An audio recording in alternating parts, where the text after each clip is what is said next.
Assalamualaikum warahmatullahi wabarakatuh.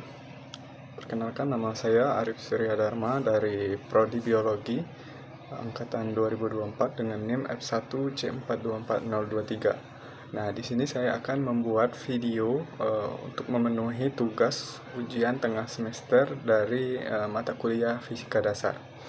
Baiklah. Di sini saya akan menjelaskan tentang materi yang berjudul koefisien gesek. Nah, apa itu koefisien gesek? Mari kita bahas. Sebelum itu, apa sih gesek itu? Gesek adalah suatu peristiwa yang terjadi akibat adanya kontak antara dua buah permukaan benda satu sama lain. Akibat gesekan ini, maka muncul gaya gesek yang melawan gerak benda atau arah kecenderungan benda akan bergerak. Nah, oke. Lanjut. Lalu, apa itu koefisien gesek? Nah, kalau gesekan tadi adalah pertemuan antara dua buah permukaan benda. Nah, kalau koefisien gesek itu adalah angka yang menunjukkan seberapa besar gaya gesek antara dua buah permukaan tertentu. Setiap kombinasi material, misalnya kayu dan logam, atau karet dan aspal, atau ban mobil, nah, memiliki koefisien gesek tertentu. Nah, koefisien gesek ini dilambangkan dengan mu s, itu untuk koefisien gesek statis, dan mu k untuk koefisien gesek kinetis. Ini akan kita bahas. Oke, baiklah. Jenis-jenis gaya gesek yaitu gaya gesek ini dapat berupa gaya gesek statis sebagaimana saya bilang atau sebutkan tadi. Kemudian gaya gesek kinetis. Untuk gaya gesek statis ini merupakan gaya yang bekerja pada benda yang diam atau tepat akan bergerak. Nah, dan kalau gaya gesek kinetis merupakan gaya yang bekerja pada benda yang sudah bergerak. Nah, jadi perbedaannya itu, gaya gesek statis itu merupakan gaya yang bekerja pada benda yang tidak bergerak atau benda yang tepat akan bergerak tapi dia belum bergerak. Nah, kalau gaya gesek kinetis, dia merupakan gaya yang sudah bekerja pada benda yang bergerak. Nah, tujuannya apa? Untuk menghambat atau mencegah benda agar dia tidak bergerak. Itu kalau untuk gaya gesek statis. Kalau gaya gesek kinetis, yaitu untuk memperhambat atau membuat pergerakan dari benda itu terhambat. Nah, itulah yang bisa jadi penghantar kita mengenai materi koefisien gesek ini. Oke, mari kita lanjutkan. Baiklah, mari kita masuk ke gaya gesek statis. Gaya gesek statis adalah gaya yang muncul ketika dua permukaan benda bersentuhan dan tidak bergerak relatif satu sama lain. Gaya gesek statis berfungsi untuk menahan benda agar tetap diam. Agar tetap diam. Sampai gaya dorong atau gaya tarik pada benda tersebut diterapkan dengan angka yang cukup besar sehingga dapat mempengaruhi arah dari gerak benda tersebut, atau itu melampaui Fs maksimum. Fs maksimum itu maksudnya gaya gesek statis maksimumnya. Tadi kan gaya gesek statis itu mencegah agar benda itu bergerak. Jika gaya gesek statis maksimumnya dilampaui, maka benda tersebut bisa bergerak. Itu maksudnya ya. Baik, mari kita bahas lebih lanjut. Oke, untuk gaya gesek statis itu terbagi juga menjadi pada bidang datar dan juga pada bidang miring. Nah, yang pertama yang kita bahas yaitu gaya gesek statis pada bidang datar. Gesekan statis biasanya lebih besar daripada gesekan kinetik. Nah, yang artinya lebih sulit memulai gerakan daripada mempertahankannya setelah benda mulai bergerak, karena gaya atau tenaga yang kita keluarkan untuk mendorong mobil yang sedang berada dalam keadaan diam itu cenderung lebih besar, membutuhkan tenaga yang lebih banyak. Biasanya 3-4 orang baru bisa mobil tersebut bergerak.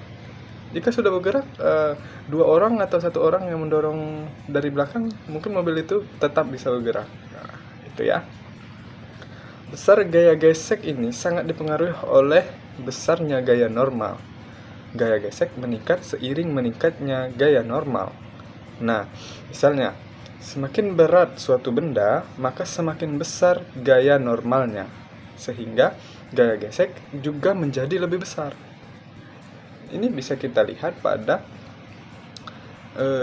rumus yang ada dalam slide ini, yang dimana sigma Fy sama dengan M dikali percepatan Y sama dengan 0. Kenapa 0?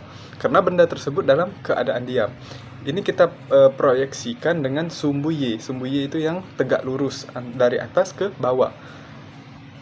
Tegak lurus ini maksudnya N itu mewakili sigma Fy. Oke? Mg itu mewakili gaya berat atau yang disimbolkan dengan W. Maka karena tadi gaya gesek itu sangat dipengaruhi oleh gaya normal, maka N itu sebanding dengan Mg. Mg itu massa dikali percepatan gravitasi. Jadi nilai dari gaya normal itu sebanding dengan gaya berat. Karena berat di ilmu fisika dengan massa itu berbeda. Jika di fisika, berat itu ada di dalamnya massa dan percepatan gravitasi. Jadi berbeda dengan definisi umum dari berat kalau kita membahasnya dalam ilmu fisika. Oke? Dan gaya gesek statis ini dia dipengaruhi oleh atau dia memakai prinsip hukum pertama Newton, bukan hukum Newton 1 ya. Kalau secara benarnya. Jadi setiap benda akan mempertahankan keadaan diam atau bergerak lurus beraturan GLB kecuali ada gaya yang bekerja untuk mengubahnya. Oke. Jadi gini. Benda tersebut misalnya dalam keadaan diam misalnya penghapus gitu diletakkan di atas meja. Jika penghapus itu awalnya diam, maka dia akan tetap diam, akan mempertahankan kondisinya dengan yang gaya yang bekerja tadi, gaya normal, gaya gravitasi gitu kan. Nah, kalau dia ditarik misalnya pakai tali tadi kan, diikat kan di penghapus dengan kecepatan, kita asumsikan kecepatannya 5 meter per second gitu kan, itu ditarik tapi secara konstan. Nah, itulah yang dinamakan dengan prinsip hukum pertama Newton. Oke, itu bekerja pada gaya gesek statis. Kemudian kita tinjau juga pada sumbu Fx. Tadi kan sumbu Y, sekarang kita tinjau pada sumbu X. Pada sumbu X ini gaya yang bekerjanya ada gaya yang bekerja, gaya yang diberikan, kemudian ada gaya yang berlawanan. Gaya yang berlawanan ini yang bertujuan menghambat gaya yang diberikan. Misalkan kita tarik ke depan, maka gaya yang menghambat itu gaya yang ke belakang tadi, agar benda tersebut seperti direm gitu kan. Nah, jadi gaya F ini akan sama atau sebanding dengan gaya gesek statisnya, yaitu dirumuskan di sini dengan F sama dengan Fs sama dengan mu s kali n. Jadi selama benda belum bergerak, maka gaya gesekan sama dengan gaya yang diberikan pada benda. Jadi jika kamu ingin menggerakkan satu benda, misalnya meja, dengan gaya gesek statis maksimumnya yaitu 20 Newton, tetapi kamu menarik atau mendorongnya dengan gaya 15 Newton, maka meja tersebut tidak bisa bergerak. Tetapi berbeda lain hal jika gaya gesek statisnya lebih kecil, atau dilampaui oleh gaya yang diberikan. Misalnya gaya yang diberikan 21 Newton, maka benda tersebut dapat bergerak. Nah, gitulah prinsip sederhananya ya. Nah, selain gaya gesek statis pada bidang datar, ternyata juga ada gaya gesek statis pada bidang miring ini. Apa itu? Pada bidang miring, gaya gesek terjadi ketika benda yang diletakkan di atas permukaan miring mulai bergerak. Gaya ini membantu menghambat gerakan benda agar tidak bergerak terlalu cepat atau tetap diam. Jadi dia tetap memakai prinsip hukum pertama Newton, di mana jika benda tersebut diam, dia akan mempertahankan kondisinya agar tetap diam. Jika dia bergerak, maka dia akan mempertahankan kondisi geraknya secara konstan. Misalnya 5 meter per sekon, maka dia akan mempertahankan kecepatannya tersebut sebesar 5 meter per sekon. Itu. Untuk rumus koefisien gesek statis pada bidang miring, itu prinsipnya tetap sama. Gunakan sigma F sama dengan 0 atau hukum Newton pertama. Berbedanya di sini, karena dia pada bidang miring, maka itu akan terkait atau berkaitan dengan sudut. Sudut di sini kita dapat memproyeksikan garis lurus itu sebagai Y dan garis yang horizontal atau datar itu sebagai X. Sebagaimana dapat kita lihat untuk mg sin theta itu karena di dalam proyeksinya kita mengingat rumus. Sin itu kan dari sin demi. Dapat kita lihat proyeksinya, sudut itu berproyeksi dengan sisi depan dan miringnya. Dapat kita lihat sebagaimana yang telah kita pahami, yaitu untuk mg cos theta, kenapa dia memakai cos? Karena proyeksinya menunjukkan cos sami, samping miring. Jadi kita menggunakan cos theta. Oke. Nah, untuk memproyeksikan rumusnya atau menuliskan rumusnya secara matematis, mg sin theta itu sama dengan F gesekan. Dapat dilihat pada gambar, mg itu mengarah ke bawah dan F gesekannya mengarah ke atas karena untuk menghambat gerakan dari kotak. Nah, sama dengan 0 karena dia memakai prinsip gesekan statis masih kan. Nah, untuk itu mg sin theta sama dengan mu n. Kenapa mu n? Karena mu n ini merupakan gaya gesekan, disimbolkan dengan mu dikali n. Itu sebagaimana yang telah kita bahas tadi ya.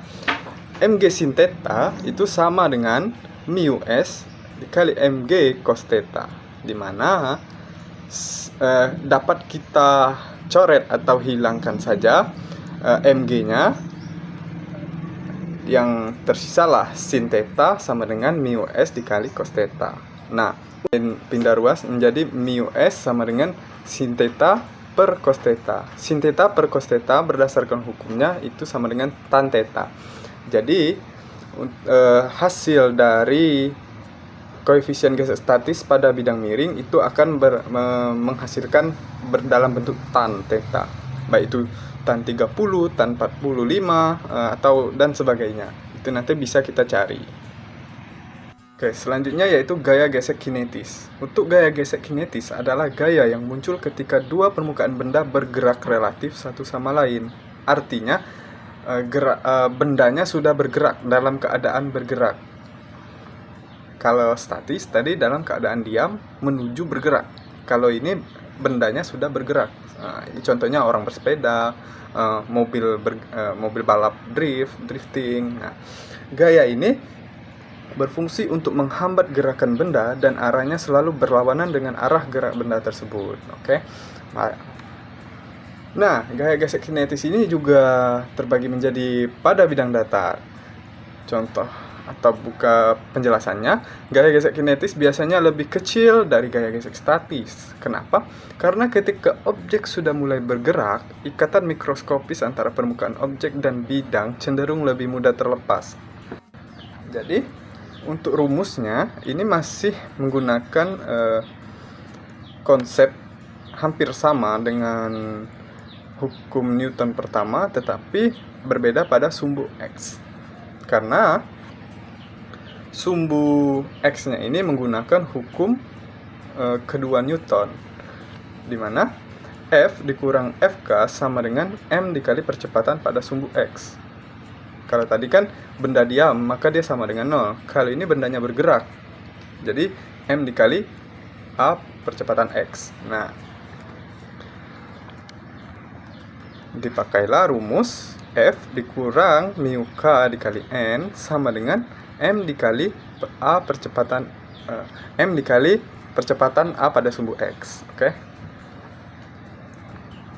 Dan perlu kita ingat bahwa jika koefisien ini besar atau permukaannya kasar, mediumnya kental, maka benda akan bergerak dengan lambat atau percepatannya semakin kecil, karena permukaannya tadi menyebabkan gerak benda tersebut menjadi susah, gitu ya. Dan gaya gesek kinetik ini hanya memiliki satu nilai, tidak bergantung pada kecepatan relatif antara dua permukaan yang melakukan kontak. Oke, mari kita lanjutkan. Nah, selanjutnya yaitu gaya gesek kinetis pada bidang miring. Gaya gesek kinetis pada bidang miring ini adalah gaya yang terjadi ketika suatu benda bergerak di permukaan miring. Bedanya tadi kan kalau statis dia mempertahankan bagaimana agar benda tersebut tetap diam walaupun pada bidang miring gitu, ataupun bergerak tetapi dengan kecepatan yang konstan. Nah, kalau gaya gesek kinetis pada bidang miring ini dia menghitung koefisien gesekannya pada benda yang sudah bergerak. Itu bedanya ya. Dimana rumusnya yaitu sigma Fy sama dengan 0, N sama dengan mg cos theta. Karena sumbu Y-nya tidak berubah, karena yang berubah hanya pada sumbu X tadi ya. Dimana sigma Fx sama dengan M dikali A theta. Karena kalau pada sumbu miring itu terbentuk sudut. Nah, mg sin theta dikurang Fk sama dengan M dikali A. Mg sin theta dapat kita lihat pada gambar itu mengarah ke bawah. Di saat dia mengarah ke bawah, dia memiliki massa, memiliki percepatan gravitasi, dan memiliki sudut karena dia pada bidang miring. Nah, untuk mencari gaya gesek kinetisnya sama dengan mg sin theta dikurang massa dikali percepatan. Nah, Fk itu kan mu K dikali N, maka sama dengan mg sin theta dikurang M dikali A. Untuk mu K dikali mg cos theta, mg cos theta ini dari gaya normalnya, itu terproyeksi dari N dengan mg cos theta pada gambar, bisa kita lihat pada gambar. Nah, sama dengan mg sin theta dikurang massa dikali percepatan. Nah, untuk mu K-nya sama dengan tan theta dikurang A per G cos theta. Atau biasanya kita temukan kalau di dalam rumus-rumus pemecahan masalah untuk koefisien gesek kinetis, biasanya hanya sampai dengan mu K sama dengan Fk per N. Tapi kalau penjabaran rumusnya itu seperti ini. Oke, baik, kita lanjutkan. Untuk pengingat, nah pengingat ini penting sebagai acuan kita saat pengerjaan soal atau mengingat rumus. Nah gitu kan. Kalau F lebih kecil dari Fs maksimum atau gaya gesek statis maksimumnya tadi, maka benda tersebut dalam keadaan diam, tidak terjadi pergerakan sedikit pun. Nah, jika F sama dengan Fs maksimum, itu benda tepat mau bergerak. Jadi kalau ditambahkan lagi gaya sedikit, maka benda tersebut pasti bergerak. Nah, karena jika F lebih besar dari gaya statis maksimum, maka benda tersebut dapat bergerak. Baiklah, masuk ke contoh soal ya. Untuk contoh soal di sini, soalnya sebuah kotak bermassa 10 kg berada di atas lantai yang datar. Nah, ini bidang datar ya. Diperlukan gaya sebesar 50 Newton untuk mulai menggerakkan kotak tersebut. Tentukan koefisien gesek statis antara kotak dan lantai. Koefisien gesek. Oke, Fs.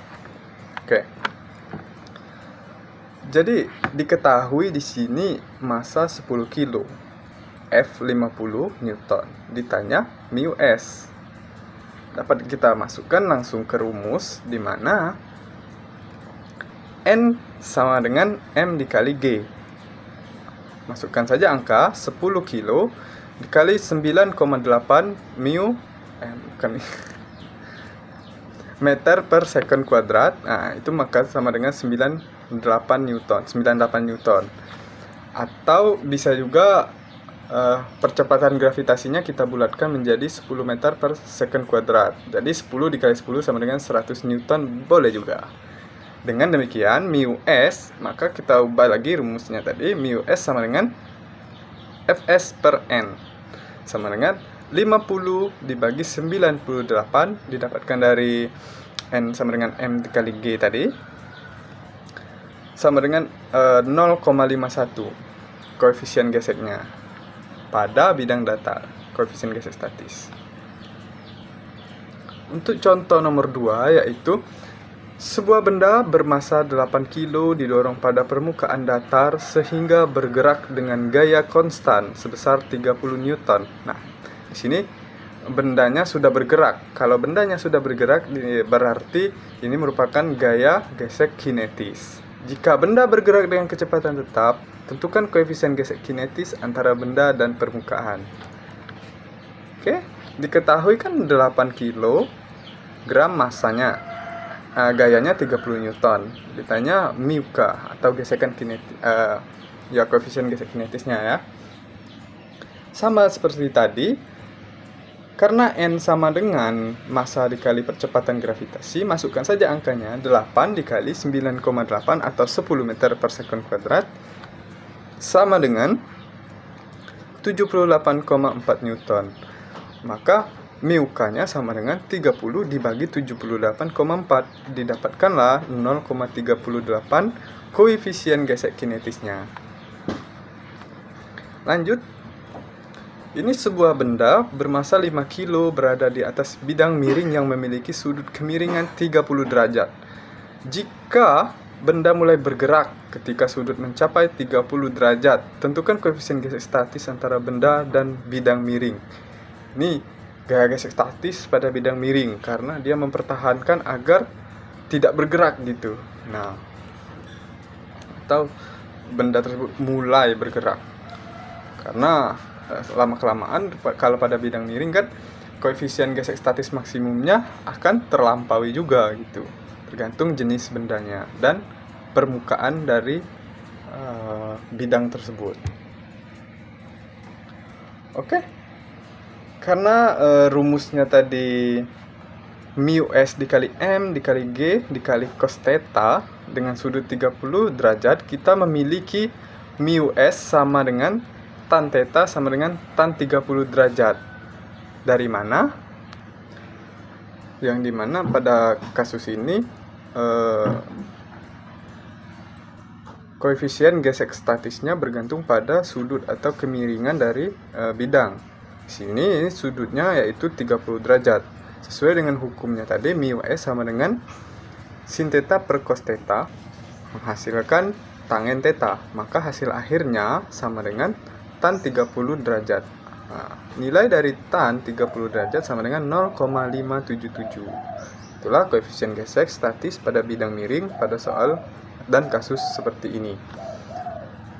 Untuk soal yang terakhir, yaitu sebuah benda bermassa 4 kilo meluncur menuruni bidang miring yang membentuk sudut 20 derajat dengan gaya gesek kinetis sebesar 5 Newton. Tentukan koefisien gesek kinetis antara benda dan bidang miring.